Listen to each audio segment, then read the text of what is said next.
Ya, Mbak Asfinawati, Ketua YLBHI yang sangat saya hormati dan kagumi.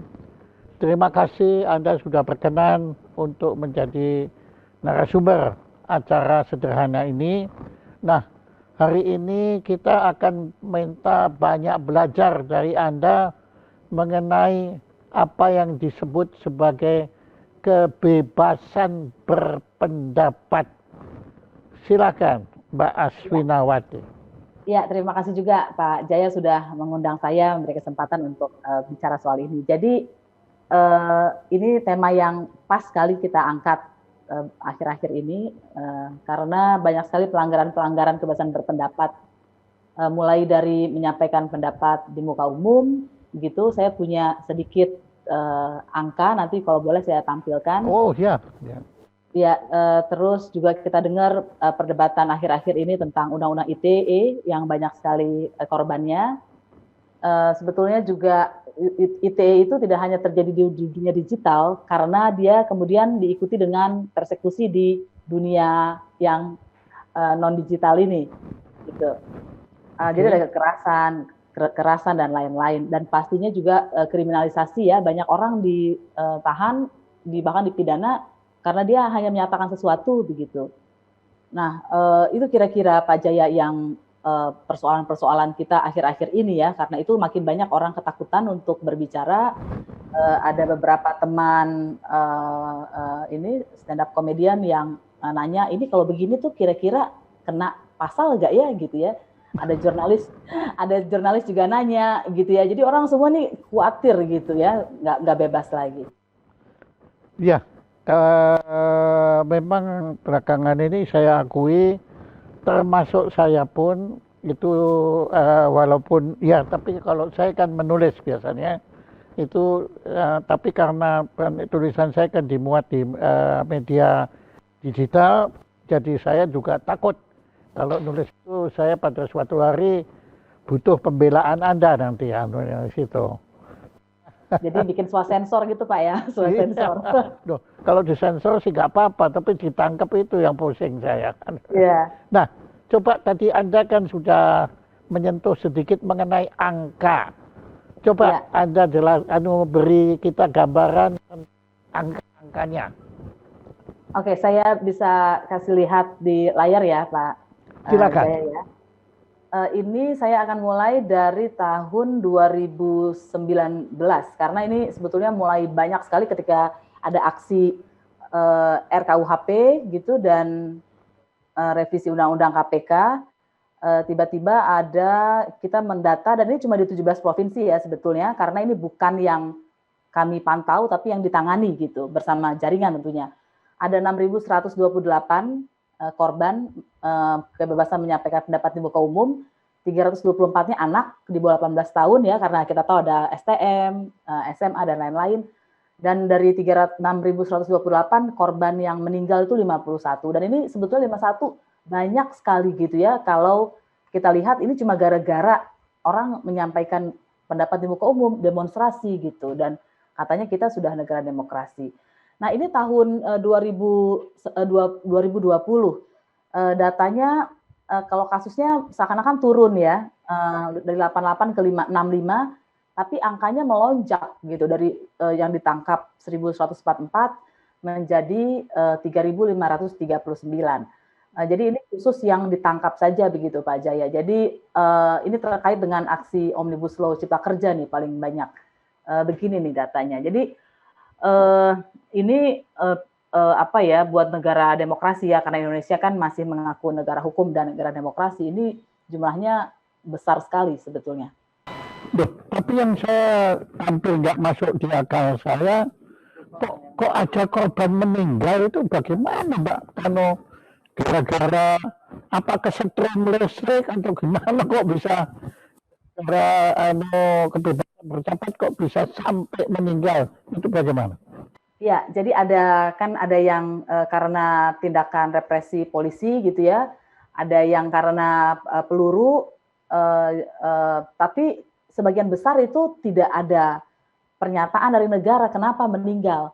Jadi Jadi ketika ada orang meninggal itu sudah suatu masalah, tapi ketika tidak ada pengusutan dan tidak ada pengumuman informasi dari negara, ini kenapa itu kan sebetulnya lebih bermasalah lagi ya, karena nyawa manusia jadi dianggap tidak penting gitu. Dan dari tahun 2011 itu 44-nya itu tidak ada keterangan. Jadi kami itu nggak mau mengira-ngira juga Pak Jaya. Jadi YLBH itu takut untuk nulis ini karena kekerasan aparat. Kami nggak mau. Jadi yang sudah kami tulis karena kekerasan aparat itu karena pernyataan dari rumah sakit, atau dari Komnas gitu ya, yang tidak ada lebih banyak. Tidak ada datanya ya, tadi jadi sekitar 44 orang itu dari 51 itu tidak diketahui kenapa meninggalnya. Nah dalam hak asasi manusia ini sebenarnya bermasalah Pak Jaya, karena negara membiarkan kan terjadinya itu dan tidak mengusut, begitu. Menurut Anda, asumsi ya, ini karena kita tidak bisa dengan penjelasan, tapi kenapa kok dari pihak pemerintah tidak mau memberikan penjelasan? Ya, jadi memang sebetulnya kewajibannya kan berdemonstrasi itu kan dijamin oleh Undang-Undang kan 998. Dan seharusnya di situ justru aparat mengawal peserta aksi supaya selamat dan bisa aksi. Nah, jadi kalau kita lihat sebagian besar kasusnya itu di Papua ya, ketika aksi rasisme dan tidak ada pengawalan oleh kepolisian gitu. Malah kemudian sebagian besar mahasiswa termasuk salah satu ketua BEM itu ditangkap, diadili atas makar gitu. Dengan tuduhan dia menggalang demonstrasi ini, dengan tuduhan gara-gara demonstrasi ada kerusuhan. Jadi ini sudah dibalik gitu ya, plotnya yang jadi korban jadi pelaku, dan karena itu saya tidak heran sih tidak ada investigasi lebih lanjut, tidak ada pengumuman resmi dari negara kenapa meninggalnya. Nah, tadi kan pada awalnya Anda menyatakan karena ini kan undang-undang dilindungi secara hukum kan untuk apa untuk berdemonstrasi itu kan dilindungi. Kan Ya. makanya kan tadi memang saya terkesan sekali bahwa seharusnya tugas polisi adalah mengawal, ya mengawal dan bahkan melindungi para demonstran itu jangan sampai menjadi korban kekerasan. Lah, bagaimana penjelasannya kok bisa malah terbalik? Ya, Padahal penjelasan undang-undangnya ya. ada. Ya, saya kira kan SOP-nya pun ada kan mestinya. Ya. Ada. Nah, monggo, silakan. Iya, bahkan betul nih Pak Jaya, ini tajam sekali. Jadi kalau lihat SOP-nya bahkan ada kewajiban setiap polisi yang melakukan penggunaan kekuatan gitu istilahnya itu harus bikin laporan. Jadi misalnya dia pukul siapa, dia nangkap siapa, itu harus ada laporannya. Jadi diasumsikan transparan. Nah itu tapi kan tidak ada. Nah kenapa bisa tidak ada? Ya menurut saya ini artinya komitmen politik untuk menegakkan undang-undangnya tuh tidak ada. Kan undang-undang pasal di atas kertas nggak bisa hidup sendiri gitu ya. Jadi dia perlu komitmen politik dan artinya negara tidak punya komitmen politik dan saya tidak heran sih Pak Jaya, kayak misalnya tahun 2020 ya, itu kan yang ditolak adalah Omnibus Law Cipta Kerja. Sedangkan Omnibus Law Cipta Kerja itu dari pemerintah inisiatif RUU-nya gitu. Nah jadi Nah, ada kepentingan itu juga. nah ya, makanya jadi bagaimana sebetulnya kita ini negara hukum atau negara politik? Saya sulit kalau mau mengatakan kita masih jadi negara yang demokratis ya. Berbagai indeks dari luar negeri juga kan menunjukkan Indonesia turun terus ininya ya, demokrasinya. Seperti dari The Economist gitu, intelligence unitnya kan bilang kita turun terus begitu. Jadi dan dari fakta-fakta yang ada di lapangan yang kami tangani ya terkonfirmasi memang begitu. Nah ya, kan seharusnya, bukan hanya seharusnya, sudah pasti pemerintah kan punya data yang lebih lengkap dari Anda. Ya, Anda kan sebagai YLRBHI kan dari luar pengawasinya. Kan pemerintah kan seharusnya punya data lebih lengkap. Dan pemerintah tahu benar cara melakukannya. Kenapa? Makanya ini sebetulnya apa yang terjadi, Mbak ini?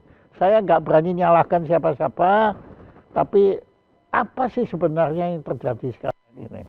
Jadi Kalau tanpa kita menyalahkan siapa-siapa. Oke. ya, kalau saya pakai data aja begitu Pak Jaya. Nah, Jadi kalau kita lihat data sebagian besar pelakunya adalah aparat dan aparatnya kepolisian. Ada militer sedikit sekali dan itu wajar karena maksudnya wajar itu paling banyak polisi ya karena dalam kondisi aman nggak perang memang polisi kan yang jadi jaga keamanan. Nah sayangnya polisi kemudian justru menghalang-halangi kebebasan menyampaikan pendapat itu termasuk di muka umum yang paling banyak menangkap. Jadi banyak orang itu ditangkap baru turun dari kereta, baru turun dari jembatan penyeberangan, baru keluar dari halte Transjakarta gitu ya laporan-laporannya. Ada yang lagi ke toilet berdua ditangkap dari melepaskan diri dari peserta aksi yang lain karena ke toilet ditangkap. Nah, jadi kan sedangkan kita tahu pimpinan polisi ini adalah presiden, nggak ada kementerian kan di atasnya. Iya, iya, langsung Peter. Polisi gitu. Jadi memang sebetulnya menurut saya kenapa ini bisa terus-terusan terjadi karena komitmen presidennya rendah dalam persoalan demokrasi gitu. Dan lebih banyak kalau kita lihat memberikan perhatian pada persoalan-persoalan ekonomi gitu. Oh ya. Nah, kalau Anda sekarang terpaksa kita membandingkan, kita tidak membandingkan siapa, tapi membandingkan tahun. Angka yang Anda peroleh ini yang terakhir itu tahun berapa, Mbak? Jadi kalau kita lihat datanya The Intelligence Unit itu dia membandingkan dari 2009 ya, seingat saya begitu. Jadi paling tinggi indeks demokrasi Indonesia adalah pada tahun 2015 ketika pertama kali Pak Jokowi naik gitu ya. Dan kemudian turun terus. Dan misalnya tahun 2019 itu lebih rendah daripada tahun 2011 gitu. Jadi itu dan datanya itu mengkonfirmasi kasus-kasus yang ditangani oleh LBHI begitu. Apakah YLBHI sudah pernah berjumpa dengan misalnya Kapolri atau Kapolda atau bagaimana untuk membahas bersama fenomena yang sebenarnya kan tidak ada yang mengharapkan. Saya yakin kepolisian juga tidak mengharapkan itu. Kan kepolisian juga harus menjaga marwah mereka juga sebagai polisi. Apakah Anda sudah pernah berdialog atau berdiskusi atau berbincang dengan kepolisian? Ya, dalam berbagai forum kami sudah pernah begitu Pak Jaya. Bahkan sebetulnya di awal-awal pemerintahan Pak Jokowi kita juga beberapa kali gitu ya berdiskusi dengan KSP gitu. Tapi kan datanya justru menunjukkan tidak ada perubahan ke arah sebaliknya gitu. Jadi turun terus. Data yang paling mencengangkan itu ya 2019 itu dan 2020 terus meningkat. Juga ada peretasan akademisi yang ikut dalam perjuangan menolak revisi Undang-Undang KPK, peretasan jurnalis, peretasan media seperti Tempo dan Tirto ya. Jadi ini udah banyak sekali kerusakannya gitu ya. Dan saya yakin ya Pak Jokowi dan Pak Kapolri gitu tahu soal ini. Nah sebetulnya ada sebuah surat telegram Kapolri gitu Pak Jaya yang justru menjadi dasar penangkapan-penangkapan ini. Jadi pada tahun 2020 pada bulan Oktober keluar sebuah surat telegram dan memerintahkan polisi untuk melakukan pencegatan terhadap peserta aksi unjuk rasa. Dan juga bahkan di situ dikatakan polisi harus melakukan kontranarasi, manajemen isu. Jadi ini bukan kayak polisi lagi kan gitu. Ini sudah seperti Kominfonya zaman Soeharto begitu. Karena saya yakin Kominfo sekarang nggak melakukan kontranarasi, bukan tugas mereka itu kan. Kan mereka harus netral begitu. Waduh, ya kalau saya mendengar cerita Anda itu, saya malah mengharap cerita Anda itu nggak benar. Saya mengharap ya karena sangat menyedihkan bahwa kalau cerita Anda benar itu, ya saya nggak bisa berkata apa-apa lagi ya. Saya sedih sekali ya. Makanya saya mengharap Anda itu sedang bikin hoax untuk nakut-nakuti saya sebetulnya ya. Tapi kalau melihat cara Anda bicara, saya yakin Anda kan tidak perlu nakut-nakuti saya. Jadi Perasaan saya juga begitu. Jadi kami itu sebetulnya sudah kami kan melakukan kayak perakiraan, cuma bukan perakiraan cuaca, tapi perakiraan demokrasi begitu ya. Dan sejak 2017 kita udah menulis, ini kok seperti ada tanda-tanda kita mau balik arah ke masa sebelum 98. Tapi setiap tahun saya dan teman-teman di YLBHI selalu berharap kami salah gitu. Iya. Dan ternyata 2018 kejadian agak naik sedikit tensinya. Terus kita berharap 2019 jangan begitu, kita akan salah. 2019 terjadi. Terus kita bilang di dalam di internal, ini sepertinya 2020 akan makin parah ya. Semoga kita salah. Tapi baru bulan Februari sudah terjadi itu penangkapan-penangkapan. Jadi saya berbagi keinginan yang sama dengan Pak Jaya bahwa apa yang saya omongin ini tidak benar begitu. Sayangnya kenyataannya betul-betul pahit. Waduh, ya saya makin sedih lagi kalau Anda ternyata sama sedihnya dengan saya di situ. Karena kita kan sebagai warga Indonesia jelaskan cinta negara ini.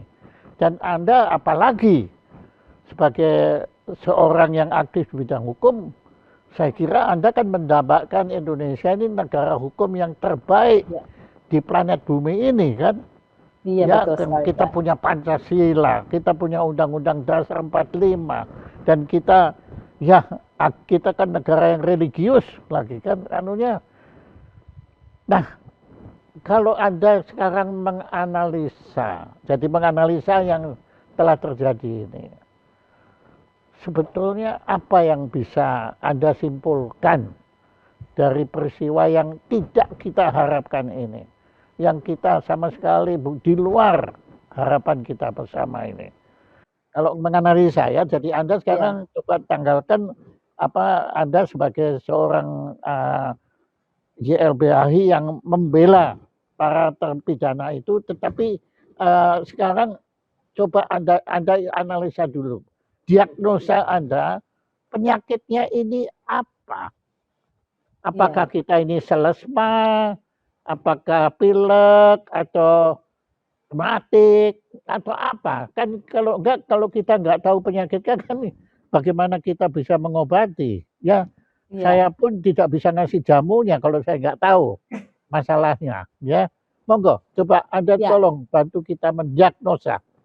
Jadi ini betul-betul seperti lapis kayak bawang gitu ya, lapisannya tuh banyak sekali dan analisis kita tuh bisa bertingkat, berlapis-lapis sampai mungkin ke dasar, atau kita mungkin tidak akan pernah sampai ke dasar. Tapi kira-kira kalau kita lihat itu ada beberapa kata kunci, yaitu penghambatan kebebasan menyampaikan pendapat ini sebetulnya terkait dengan kritik warga terhadap pembangunan gitu ya, termasuk tadi Omnibus Law Cipta Kerja, revisi Undang-Undang KPK, RKUHP gitu ya, tapi bukannya itu diterima sebagai sebuah karunia, berkat gitu, karena masyarakat masih mau memberikan kritik, itu ditolak begitu. Nah, dan pembangunan tadi itu adalah pembangunan yang tidak mendengarkan keinginan rakyat, tapi justru bertentangan dengan kehendak rakyat. Misalnya apa gitu kan, kita lihat Omnibus Law Cipta Kerja ditolak buruh di mana-mana, petani, nelayan, mahasiswa, tapi terus dimajukan. Misalnya kasus-kasus kriminalisasi itu banyak menimpa juga nelayan, masyarakat adat, buruh yang sedang memperjuangkan tanahnya yang dirampas oleh korporasi gitu. Nah, dan sebetulnya ini akan terkait dengan peristiwa pelemahan KPK begitu Pak Jaya. Jadi kita ingat 2019 yang pertama dilemahkan kan KPK. Ya, apakah Anda yakin? Ya, saya sih selalu mengharap tidak ya, tapi apakah Anda yakin bahwa pelemahan KPK itu disengaja? Ya disengaja karena pakai ketawa. Ya karena faktanya itu maksudnya karena faktanya itu sudah lama sekali ya, cuma mereka berganti strategi aja. Kalau dulunya melemahkan dari luar, kriminalisasi pimpinan KPK, sekarang mereka masuk ke dalam gitu. Jadi revisi Undang-Undang KPK, hak angket DPR terhadap KPK, yang munculnya itu idenya 4 hari atau 5 hari setelah nama pimpinan DPR muncul di korupsi IKTP itu kan, dan juga memilih pimpinan KPK yang bermasalah itu kita petik hasilnya sekarang indeks persepsi korupsi kita turun 3 poin gitu. Jadi ini semua sebetulnya ada saling berkaitan gitu. Jadi karena emang ada hasrat untuk membangun dan membangunnya pakai paradigma tertentu dan celakanya tidak dengerin keinginan rakyat. Dan sehingga orang-orang yang menolak itu harus ditaklukkan. Jadi kalau saya suka bilang istilahnya begini, kalau kita pakai istilah mantra, ini 3 mantra Orde Baru sudah kembali lagi nih Pak Jaya. Apa itu? Mantranya nggih. Pembangunan skala Dan besar. perkataan Anda ditaklukkan saya kira masih terlalu sopan. Disingkirkan. Disingkirkan, iya betul, disingkirkan. Iya, jadi kalau ditaklukkan kan ya masih ayo ikut, tapi kan ini ya, betul-betul disingkirkan. Ya, saya pikir itu lebih jadi tepat. Apakah disingkirkan. Kalau dari sisi ekonomi, sosioekonomi, apakah ini pertanda bahwa kapitalisme, pragmatisme di negeri kita ini sedang berkibar-kibar, sedang berkuasa? Ya, jadi bahkan ini kalau banyak analisis kan mengatakan ini oligarki ya yang menguasai negara kita ya. Jadi ini bukan sekedar ada pengusaha, karena pengusaha sendiri juga menolak ya. Misalnya untuk Omnibus Law Cipta Kerja ada 30-an lebih investor mempertanyakan kenapa kok bisa ada undang-undang seperti ini kan, karena kita tahu investor ada yang abal-abal, ada yang baik gitu ya, artinya mengikuti ketentuan lingkungan, anti korupsi dan lain-lain. Begitu. Jadi sebetulnya Omnibus Law Cipta Kerja pun ditolak oleh pengusaha yang ditunjukkan dari investor 30-an lebih menolak itu gitu, mempertanyakan itu. Jadi boleh dikatakan sebetulnya dari penguasa sekarang ini menggunakan bulldozer yang akan ya tadi bukannya menaklukkan, bukan menyingkirkan, bukan melindas. Apa yang berani mengalah.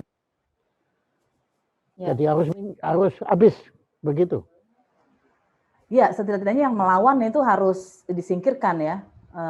Dan itu yang kami rasakan dan teman-teman yang ditangkap dan dipukul habis-habisan itu rasakan karena mereka berdemonstrasi secara damai, belum sampai ke tempat aksi sudah ditangkap. Jadi kalau ada tuduhan ditangkap karena melakukan kerusuhan bagaimana sampai ke tempat aksi aja belum sampai gitu. Jadi begitu yang terjadi. Oke, tadi Anda kan bicara tentang masyarakat. Padahal Anda kan sebagai YLBHI ini kan Anda kan berusaha melindungi masyarakat dari pelanggaran hukum. Nah, apakah Anda sendiri dan teman-teman mengalami kesulitan juga dalam membela rakyat ini atau membela masyarakat ini, apakah Anda juga mengalami kesulitan? Ya, salah satu kesulitan yang paling utama itu tidak diperbolehkan bertemu dengan mereka yang ditangkap gitu. Jadi kan itu namanya kan fair trial gitu ya. Semua orang yang ditangkap itu harus boleh didampingi kuasa hukum dong gitu. Dan di banyak tempat teman-teman LBH itu tidak boleh masuk ke kantor polisi untuk mendampingi mahasiswa, buruh, pelajar yang ditangkap. Bahkan di beberapa tempat juga mengalami kekerasan gitu karena ngotot gitu ya. Ini berdasarkan undang-undang kami punya hak gitu. Pada akhirnya ada kekerasan di sana. Itu satu saja dari yang menurut saya paling penting ya, karena itu terkait juga dengan hak masyarakat untuk didampingi. Oh, jadi mau mendampingi aja dilawan? Ya betul. Jadi ini gejala baru sebetulnya ya. Dulu kita nggak pernah menemukan ini. Waduh. Ya ada 1-2 saja gitu ya. Kalau ini terjadi di berbagai Polda, jadi seakan-akan ada perintah di atas Polda, di Surabaya begitu, di Jakarta sempat terjadi, di Manado, di Makassar, jadi kisahnya sama begitu. Jadi Anda dianggap sebagai unsur-unsur yang menghalangi pemerintah. Setidak-tidaknya kalau berdasarkan tindakan kepolisian di berbagai Polda itu begitu. Anda bisa cerita sekarang adegan ya tanpa menyebut lokasi dan tanpa menyebut nama, tapi satu peristiwa di mana Anda bisa membuktikan bahwa yang Anda cerita ini bukan hoax, ya, bahwa ya cerita ada teman Anda yang dari itu datang terus apa gitu. Coba silakan. Iya, jadi sebetulnya banyak saksinya ya Pak Jaya, karena tim advokasi ini bukan hanya LBHI, tapi juga ada Kontras, ada LBH Masyarakat, ada LBH Pers, ada Imparsial gitu ya, banyak sekali. Dan mereka semua bersama-sama tidak bisa masuk gitu ya. Jadi itu harus berdebat dan lain-lain, baru kemudian bervariasi ya. Ada yang setelah berapa jam bisa masuk, ada yang baru besoknya, ada satu juga orang yang rekan kami ditangkap gitu ya. Ditangkap ada karena dia sedang mau mendampingi aksi gitu, terus ada kelompok orang peserta aksi ditangkap, ini belum sampai ke tempat aksi loh Pak Jaya, jadi sedang menuju, terus ini ada apa gitu, kata polisi, ditangkap, dibawa, dia juga ikut dibawa, dia bilang saya ini pengacara, saya mau mendampingi, dan tetap ditangkap, dibentak-bentak gitu, dan setelah beberapa jam yang melelahkan baru dia bisa keluar gitu ya. Jadi dan padahal dia sudah menunjukkan juga identitas gitu. Jadi ini yang dialami di lapangan oleh kawan-kawan. Jadi secara eksplisit sebetulnya YLBH ini sudah masuk kotak persona non grata. Jadi begini, ada yang cerita yang menarik. Jadi teman-teman ada yang misalnya nggak bisa masuk, kemudian dia bilang, kami dari LBHI, makin nggak boleh masuk gitu. makin nggak boleh masuk. Karena ada pengacara yang advokat dari LBH lain gitu ya, maksudnya yang dari kayak advokat yang komersil gitu, terus mungkin mungkin diminta oleh orang tuanya si mahasiswa atau orang tuanya siapa gitu ya, itu akhirnya boleh masuk, tapi kawan dari LBHI tetap nggak boleh masuk. Aduh, ya. Tapi sekarang saya kembali ke pertanyaan saya. Kenapa semua ini harus terjadi? Saya bicara yang telah terjadi ya.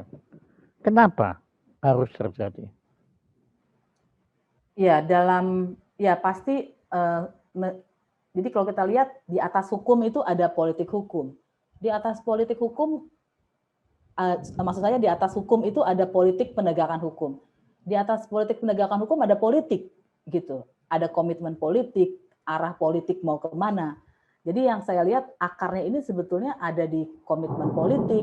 Ini politik pemerintahan Indonesia mau dibawa kemana, di sana sih akarnya. Karena kan penegakan hukum itu di ujung sekali ya gitu. Dan pasal-pasal KUHP terus-terusan ada sepanjang kita sudah merdeka, karena belum pernah diganti. Tapi penangkapan berbeda-beda kan dari tiap pemerintahan, tergantung arah politiknya. Gitu. Ya, sebenarnya apa yang Anda utarakan itu telah diutarakan oleh sahabat saya dan juga merangkap mahaguru hukum saya yang saya hormati, Profesor Mahfud. Beliau menyatakan beliau jauh merasa bisa berbuat banyak waktu beliau menjadi ketua MK. Karena menurut perasaan beliau ya itu waktu menjadi ketua MK itu beliau nggak punya atasan. Ya beliau bisa berbuat apapun yang beliau memang hendaki. Tetapi setelah menjadi Menko Polhukam yang jelas itu jabatan politis, ya, di situ beliau merasa tidak bisa berbuat banyak. Karena beliau harus melibatkan yang ini, yang itu, apalagi Menko kan, itu yang ini, yang dari sana, dari sini, di mana dia kemudian ya jelas faktornya kemudian menjadi faktor bukan faktor hukum lagi, tapi beliau memang menjadi terpaksa menjadi politician, menjadi pelaku politik. Nah, apakah Anda melihat itu ada kesejajaran atas apa yang dirasakan Prof. Mahfud itu dengan apa yang Anda rasakan? Iya, jadi ya memang politik Indonesia ini memang nggak baik-baik saja kan, gitu ya. Ya karena kalau kita dengar cerita dari tadi misalnya Pak Mahfud itu kan satu cerita bagaimana level Menko nggak bisa merasa tidak bisa berbuat apa-apa. Kalau level Menko tidak bisa berbuat apa, merasa tidak bisa berbuat apa-apa, bagaimana level Menteri gitu. Oh iya. Dan nanti celakanya kita juga dengar misalnya Pak Presiden pernah mengatakan pernyataan yang seolah-olah otoritas tidak ada di tangan dia gitu beberapa kali. Nah, jadi pertanyaan kita yang punya otoritas kekuasaan sesungguhnya ini siapa? Gitu. Makanya kemudian orang banyak mengatakan oligarki nih gitu karena oligarki itu adalah persekongkolan jahatnya antara yang orang di kekuasaan dengan orang yang punya modal gitu dan modalnya Ya ini bukan sebetulnya oligarki kan asalnya dari perkataan oligopoli. Dan itu datangnya bukan dari sistem kenegaraan, bukan sistem politik, tapi ekonomi. Kan oligopoli ini adalah pengembangan yang tidak kalah parah kalau tidak menggunakan istilah lebih parah lagi ketimbang monopoli. Kalau monopoli kan ketahuan satu. Oligopoli itu kita nggak tahu yang mana ini, jadi lebih susah dideteksi. Jadi kalau istilah oligarki sebetulnya itu adalah istilah politik yang datangnya oligopoli, dan Anda tadi kan sudah juga menyebut bahwa ini ya bukan hanya dari negara tetapi ada pemilik modal kan. Ya. Atau kalau bahasa populernya ya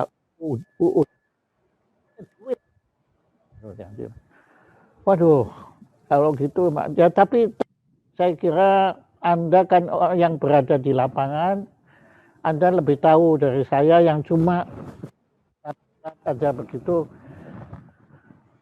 Apa yang Anda harapkan, baik yang ada berada di bawah kekuasaan Anda, ya, dan apa yang Anda harapkan dari pihak pemerintah? Karena tadi Anda tepat sekali, ya kebetulan Bapak Presiden kan sering ya kalau belakangan ini tidak terlalu sering, tapi kalau dulu itu sering bicara dari hati ke hati sebagai manusia, bukan sebagai presiden, tapi sebagai Jokowi. Beliau juga ngeluh bahwa banyak sekali yang tidak sesuai dengan apa yang beliau kehendaki. Tapi ya tadi tanpa beliau bicara, tapi beliau menyatakan ya itu seolah-olah berada di luar kekuasaan beliau. Jadi luar biasa memang ini invisible power ini sudah menjadi invincible. Bukan hanya invisible, tapi invincible. Jadi nggak bisa dilawan loh. Saya tahu benar nurani dan sanubari Mas Jokowi. Saya tahu benar. Dia tulus. Tapi ternyata nggak cukup ketulusan ini untuk melawan sesuatu. Apa ini kita nggak ngerti yang disebut oligarki tadi itu. Dan itu kan makhluk yang nggak jelas bentuknya. Kalau monopoli kan jelas, grek, ya toh. Tapi kalau sudah oligopoli, wah kesana kesini, gurita aja tangannya kalah jauh itu. Nah, kembali ke pertanyaannya, apa yang Anda harapkan dan apa yang Anda yakini Anda bisa lakukan? Monggo. Ya, jadi tentu saja yang YLBHI ingin capai itu adalah demokrasi politik dan juga demokrasi ekonomi. Demokrasi politik itu ya bagaimana hukum tegak, rakyat tidak dikorbankan untuk pemerintah, rakyat tidak dikorbankan untuk hukum, karena hukum untuk manusia begitu ya. Ya intinya kalau inti sederhananya orang bisa makan, tidak dipenjara. Kalau dia dirampas haknya, dia bisa datang ke pengadilan dan ke pengadilan mengadili dengan adil, itu sederhananya. Dan sebetulnya peluangnya untuk mengalahkan itu ada menurut saya Pak Jaya, meskipun itu mungkin kerja yang sangat keras sekali ya. Berbagai hal-hal yang nggak mungkin di dunia ini kan sudah terjadi, misalnya mengakhiri perbudakan, mengakhiri rasialisme, begitu ya.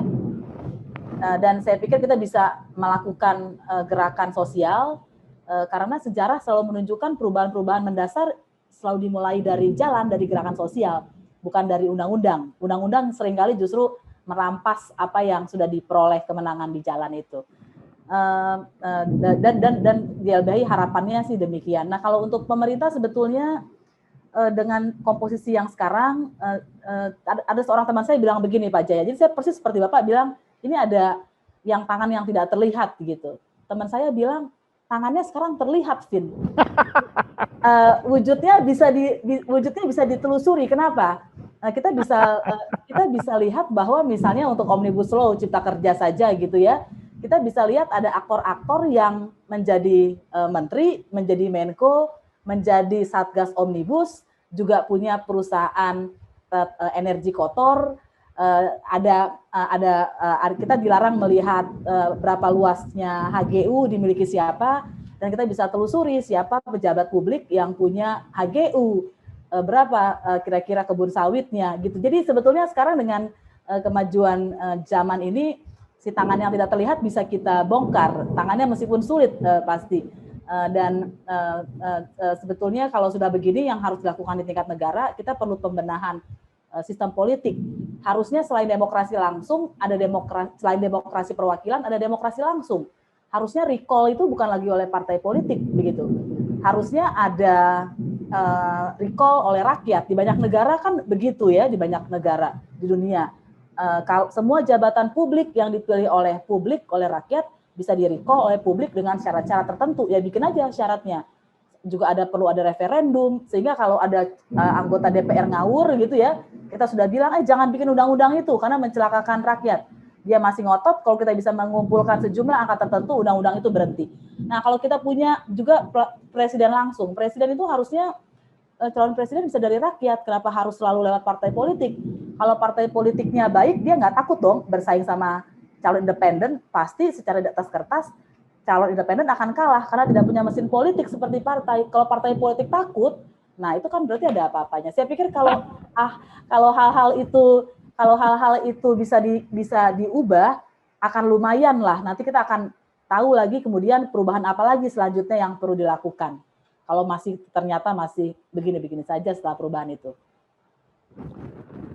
Oke, ya tapi kan Anda tadi mengakui perkataan invisible sebetulnya sudah nggak cocok karena sebetulnya sudah visible ya, betul nggak? Tadi ya. Anda kan akui kan? Nah, ya. Jadi kalau gitu masalahnya ini seperti yang Gus Dur selalu omong, ini masalah keberanian kan sebetulnya. Masalah keberanian. Karena kan sebetulnya saya tidak lagi menggunakan istilah Anda, saya bahkan menggunakan istilah kita. Ya, jadi saya juga ikut sekarang. Ya. Kita kan sudah tahu. Ya. Tapi ya. Minimal saya loh ya, saya nggak berani. Ya kan, ya dalam setiap sejarah kan selalu harus ada yang mendahului gitu ya, di pionir. Dan biasanya nanti kalau sudah ada momentum, semua orang akan ikut seperti 98. Cuma saya juga yakin gitu Pak Jaya, ada orang yang nggak tahu juga memang ya, karena perbedaan akses gitu. Jadi ada orang-orang yang sangat tahu masalah di lapangan gitu ya, seperti para korban, tapi mungkin gambaran besarnya dia tidak tahu. Atau ada orang tahu gambaran besar tapi tidak peduli. Nah, ya, saya ngerti. Ya seperti saya kan, saya nggak tahu tadi angka-angka itu, saya nggak tahu. Walaupun gambaran besarnya juga saya yang nggak berani tahu, ya, karena saya nggak tahu apakah saya benar apa enggak. Ya cuma asumsi saja. Nah, begini Mbak, ada seorang teman saya, tapi saya tidak sebut namanya Mbak, karena kalau saya sebut namanya nanti belum sudah ribut, ya artinya itu. Beliau tapi punya satu gagasan yang menurut saya itu bagus sekali. Dia bilang begini, kalau untuk korupsi kan ada KPK. Walaupun digebosin, ya tapi kan ada, ya minimal ada. Lah apa yang Anda sebut tadi kan sebetulnya itu kan korupsi bukan di uang loh, tapi korupsi di hukum. Betul. Nah beliau ini secara spontan itu menyatakan beliau ingin mendirikan komite penegakan hukum.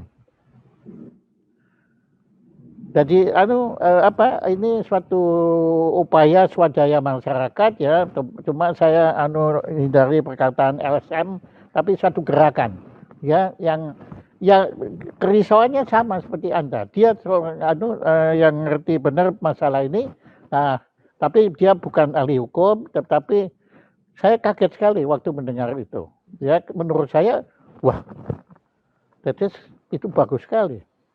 Nah, bagaimana pendapat Anda kalau itu komite itu dibentuk? Syukur-syukur Bapak Presiden mau merestuinya. Dia bisa jadi berhasil, bisa jadi gagal. Oh iya, iya. Kalau ya buktinya kayak kapal kan bisa digembosi juga kan. Betul, betul sekali. Atau seperti komisi-komisi negara sebagai anak reformasi kan digembosi dari berbagai sisi ya. Dari pemilihan anggotanya gitu ya. Tapi kan minimal kan ada, sudah ada daripada nggak ada gitu. Ya, itu bisa jadi salah satu alternatif ya, Pak Jaya. Meskipun lagi-lagi saya berpikir ini kita selama ini selalu berbicara soal hukum gitu ya, terutama buat saya mungkin ya di LBH, tapi kita lupa pembenahan awalnya itu politiknya. Kan tidak ada perubahan politik yang signifikan karena kita menganggap begitu ada multi partai masalah selesai. Padahal kata Pak Jaya tadi dari monopoli menjadi oligopoli, jadi oligarki gitu.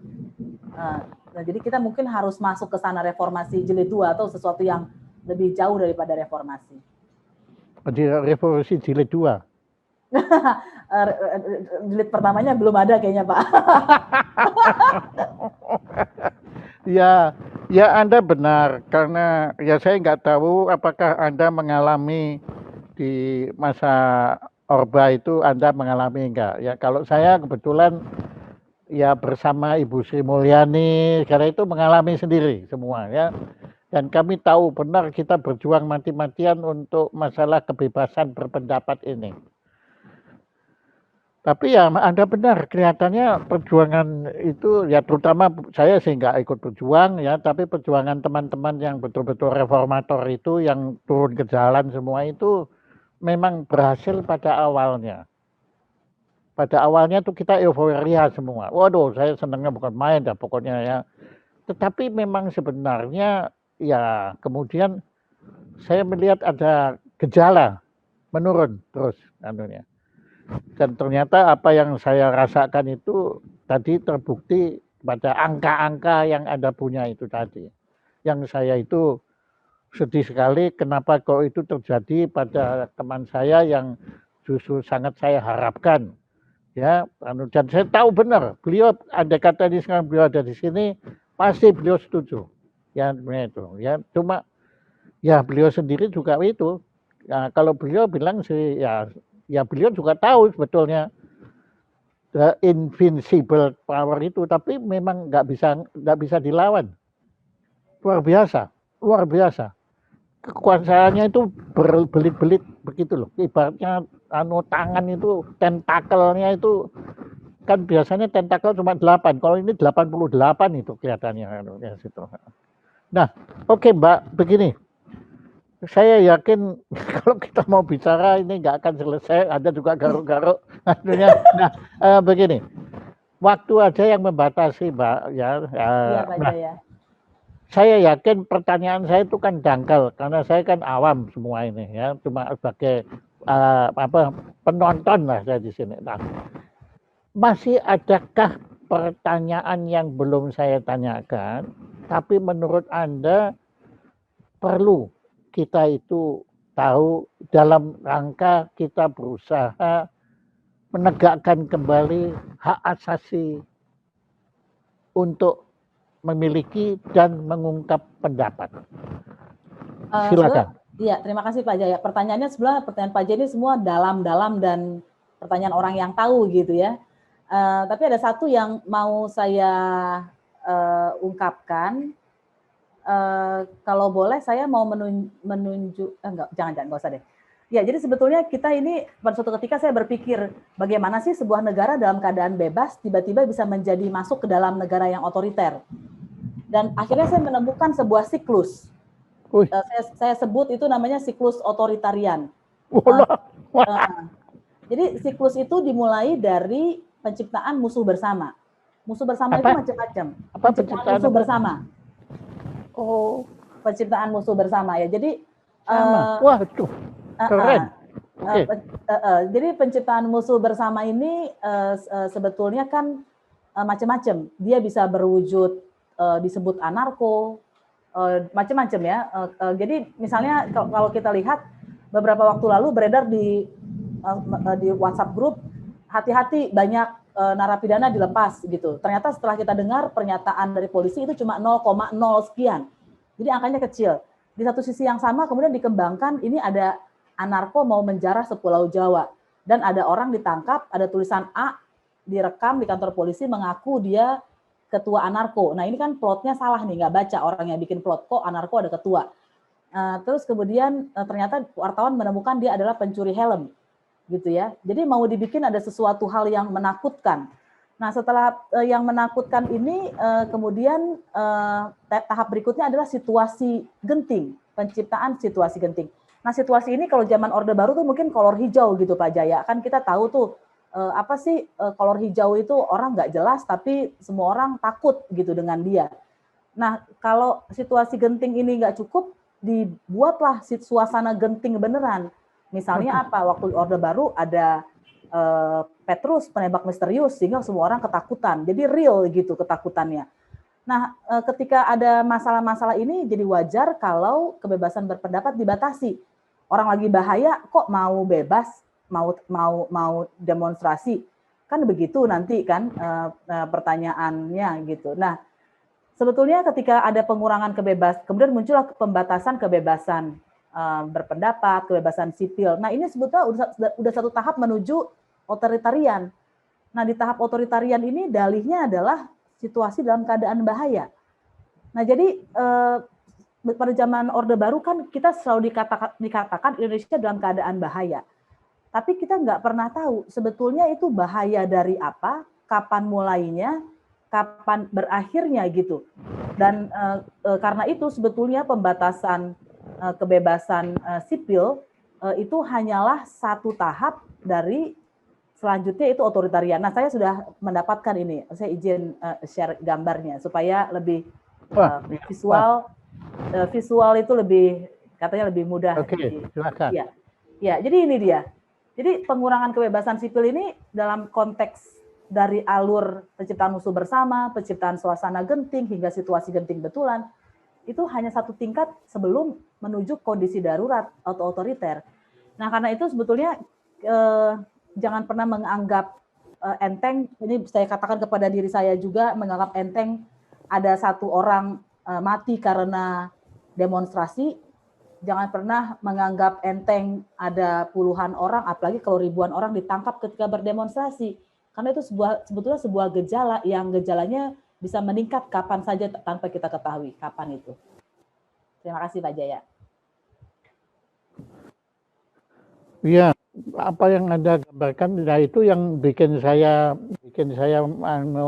makin ngeri itu adalah perkataan siklus itu. Ya, karena siklus itu kan tidak berakhir. Akan kembali lagi. Kembali lagi. Waduh, itu yang saya sangat takutkan pada peradaban umat manusia ini. Ya, saya sendiri waktu virus corona ini terjadi, saya melihat siklus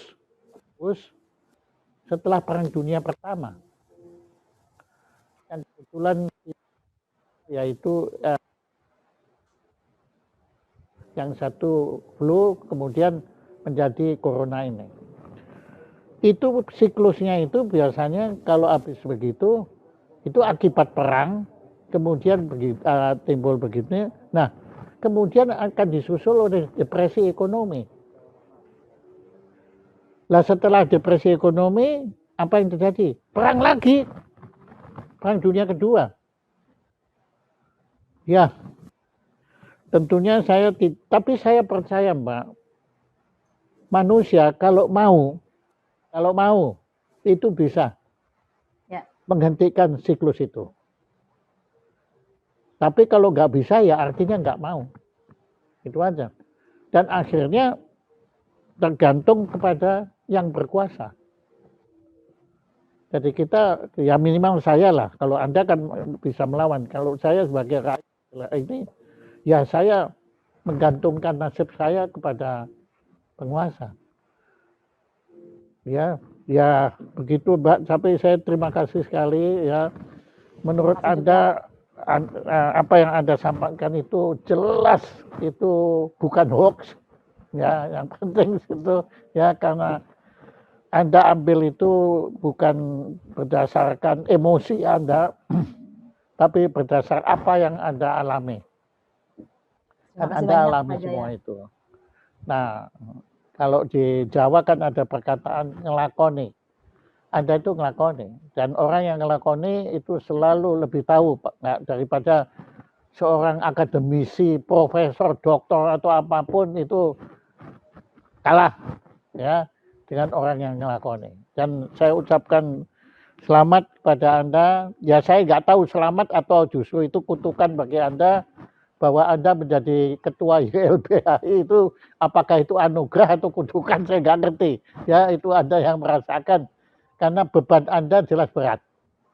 Terima kasih Apalagi banyak Pak pada Jaya. masa seperti ini saya tahu tugas Anda berat. Ya, maka saya ucapkan selamat berjuang kepada Mbak Asvina Wati. Nah, kami nggak punya apa-apa, kita cuma punya selembar kertas yang sangat sederhana, nggak ada warnanya lagi. Yang ucapan terima kasih dari Jaya Suprana Institute kepada Ibu Asvina, ya Asvina. Namanya susah. Kalau Astina saya sering, kalau Asvina, nggak ya. Dari kami ucapan terima kasih karena Anda telah berkenan menjadi narasumber pada acara nasional kami Jaya Suprana Show ini. Ini nanti kami kirim secara ragawi ke alamat Anda, nanti tolong Anda beritahu kepada panitia supaya ini bisa kirim. Dan sekali lagi saya ucapkan selamat berjuang. Terima kasih banyak Pak Jaya sudah bisa ngobrol-ngobrol dengan juga itu. Terima kasih banyak.